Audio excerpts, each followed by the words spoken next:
Waliwo omusajja atunula mu Whitney n'agamba njagala Whitney anzalira abaana. Whitney mulungi ennaku zino abasajja babala n'agamba sagala abaana babi n'abazaala mu Whitney nga tabagala ng'ali eno bw'amala okubazaala ng'ali wono. Makula obwo obulungi bw'olaba Whitney obumwagaziso muzaalamu okuteekawo ekyobuwangazi Whitney ajjukirwe mu bulamu bw'omusajja oyo kye tuyita laavu. Yes.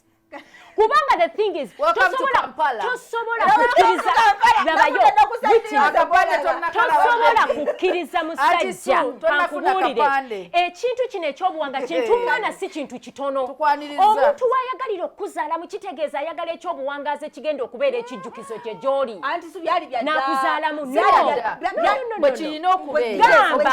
gamba nti omusajja yali akwagala yakukyawa bukyayi ebyo ebyawulu tubyawule kankubulira amazima era aba yakwagala ekiseera kye yakwagalira yakwagala n'akuzaalamu aba yakukyaye bukyayi. Waliyo abasajja nga tebagala ng'oyagala oli mulala ye takuzaalira omwana ono asooka atera okujja nga abantu bano beekwanye balineyo ebbugumu erikyaliwo. Omwana oyo asooka kizibu otegeera oba yabadde laavu.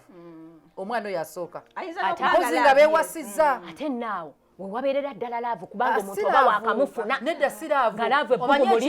Omanyi ekiri awo owulira oyagala kwegatta n'omuntu oyo tomumanyi. Kati omukazi oli bw'atakozesa kintu kyonna kimukuuma funa lubuto alufuna tekitegeeza nti obadde omwagala eryo bbugumu. Kati omwana owookubiri yadefininga. Kati omusajja ono bw'ageza n'akugoba nga akazaala omwana omu nodda oli available.